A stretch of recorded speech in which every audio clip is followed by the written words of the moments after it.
Timberwolves Spurs start tonight.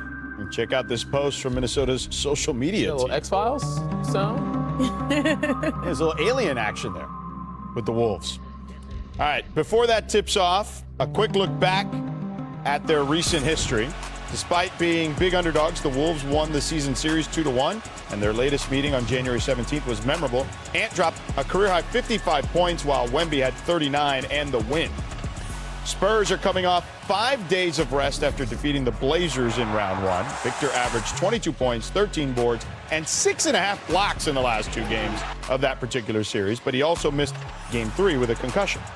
The Timberwolves defeated the Nuggets on Friday despite their guards being devastated by injuries. Dante DiVincenzo is out for the rest of the season. Ant and Ayo Dosunmu were unable to finish that series. Here's what Wemby had to say about Ant's potential return. As a competitor, do you want to see that dude get out there? Yeah, of course. You know, they got more than Edwards and DiVincenzo, but, you know, those two are players that I like watching, you know. I like playing against. They go hard. Now welcoming in our 2 reporters covering this series, Anthony Slater and Michael C. Wright. Anthony, on the Wolves side of things, all eyes are on Anthony Edwards. We know he wants to play, but what more can you tell us about his potential return? Yeah, sounds like he's going to play, you know, barring a pregame setback. And, you know, I heard Danny earlier in the show call him Wolverine. That's the exact term that Julius Randle used at shoot-around today, you know, just talking about the expedited nature of all of his recovery processes. You know, Julius Randle talks about, you know, times he's had falls, you know, at points in his career where he goes to the back. You think he might have a serious injury. He's playing in the second half. But I will say, just because he is playing doesn't mean we're not going to be keeping a microscope on that knee. When we walked out to shoot around today, he's putting a pretty bulky left leg sleeve over that knee. He was going through, I would say, you know, 50 to 80% type jump shots. He was doing like one dribble step backs to kind of test the knee, but he has not had a scrimmage. He has not had a full contact practice. This is an urgency to try to get him back for this series, considering who they're facing. But, you know, again, we need to see how the knee responds. And one other quick note, Ayo Dosunmu, who has now been ruled out with the calf issue. Oh, wow. Okay, well, that's big news. Appreciate that. Now, let's flip over to the Spurs side here. Michael, none of their starters have played a single game in the second round, but that doesn't affect Victor Wembanyama's confidence at all. What's his mindset as we head into Game 1?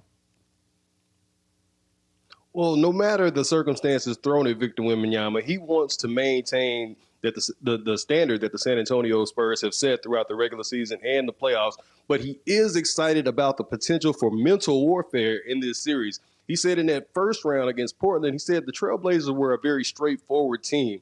He said that they just sort of tried to overwhelm you with their physicality. He said Minnesota presents a different challenge tactically in what he called the technical basketball aspect.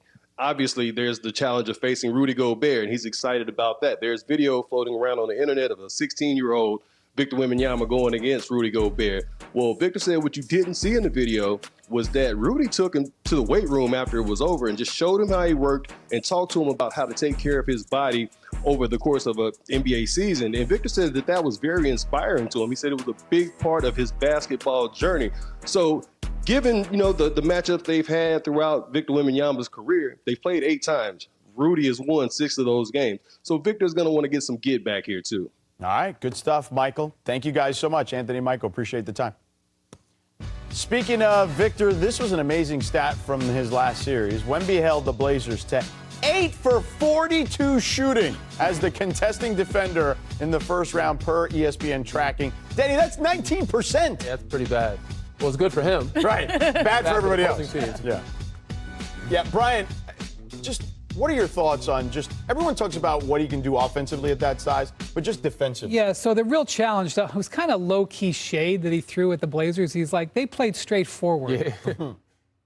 Anyway, he's saying that the Minnesota plays more tactical. So the challenge for Chris Finch and the Wolves is going to be to move Victor to where they want him to move so that they can open up other things. It's kind of like almost like football. Where, like, remember when Deion Sanders was in his prime? Like, he took away that side of the field, and so he had to do some things. Victor takes away portions of the court. So what I think Victor is talking about here is he's waiting to see the tactics that Minnesota employs tonight. to try to move him, and then he can read that. And he's looking forward to that challenge. I'm going to be honest with you, that is not something you normally hear from a player playing in his second ever playoff series, but I am not surprised because this is the standard that Victor has made clear he wants to Janae, set. we saw that video of him and Rudy when they were young, or when he was certainly very young.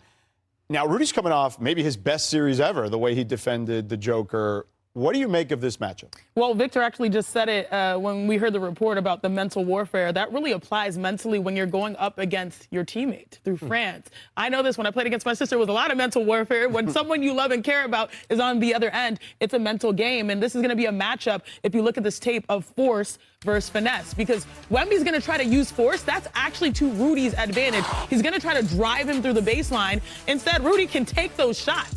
He's called the Stifle Tower for a reason because he's like concrete, he's like metal. Instead, Wemby will have to use his skill set, which is finesse. Again, he's going to try to blow through him, but then he starts getting into his dribble package. Amazing defense, shuffling the feet, but he gets him with an okie doke and up and under. This is the finesse, and look at the stride to get to the rim. How many players?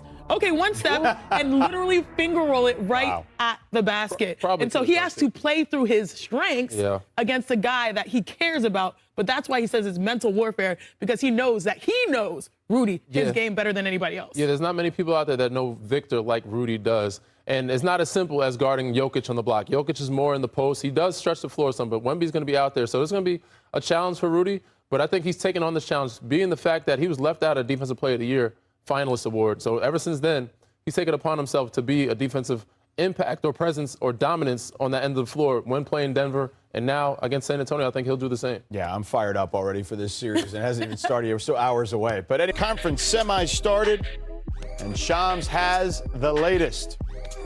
Senior insider, Shams Charania with me now. And the first question of the day, Shams, what is Anthony Edwards' status for Game 1 in San Antonio?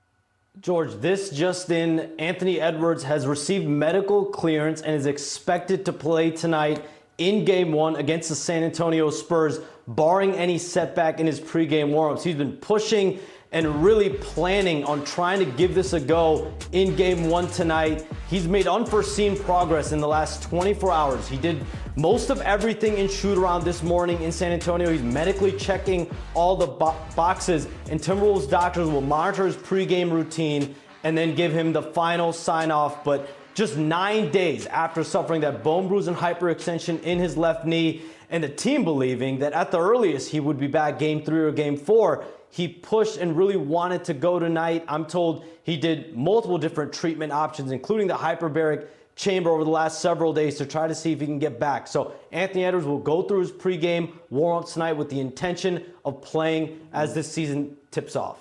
Wow, great the series stuff. tips off, I should say. Yep. Thank you, Shams. Appreciate it, man. Thank you so much for the information. All right, we are here in studio alongside Brian Windhorst, Janae Ogumake, and Danny Green. I'm George Sedano in for Malika. Brian, we'll start with you.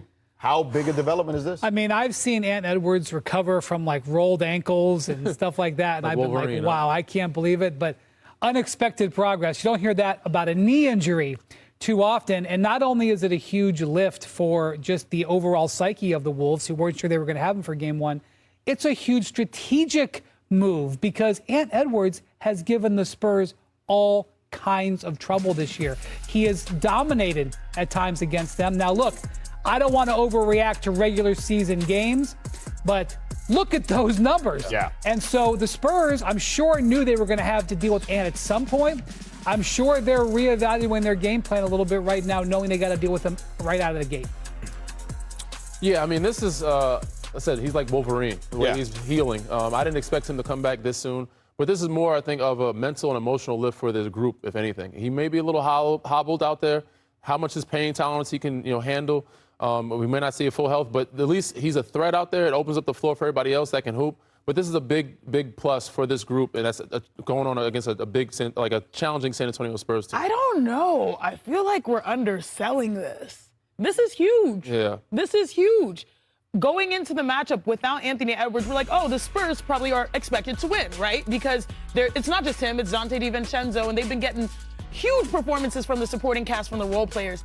But walking into a series knowing that man is available is a game changer for me. Yeah. And you talk about him being hobbled. We saw when he was hobbled versus the Denver Nuggets. Yeah. Isn't that where he went off? Yeah. So even a not 100% Anthony Edwards is capable of shocking us in a huge way. To me, when you looked at this, I was like, okay, the Spurs are ahead. Now it's like getting super leveled. Yeah, I think we're not underselling it. Ant is great, but I think even with a healthy Anthony Edwards, we're just looking at how different the San Antonio Spurs are to the Denver Nuggets. Wait, but this is a Minnesota team that has been to 2 conference finals. This isn't the Portland Trail Blazers. Yeah. And this was a huge opportunity for the supporting cast to step up, and they've done exactly that and then some. Jaden McDaniels coming off of a 30-plus point game. I know Ayo Dosunmu was probably questionable. He had a 40-point game in the series. Terrence Shannon was dunking on everybody. Like, everyone's confidence is high, and then now you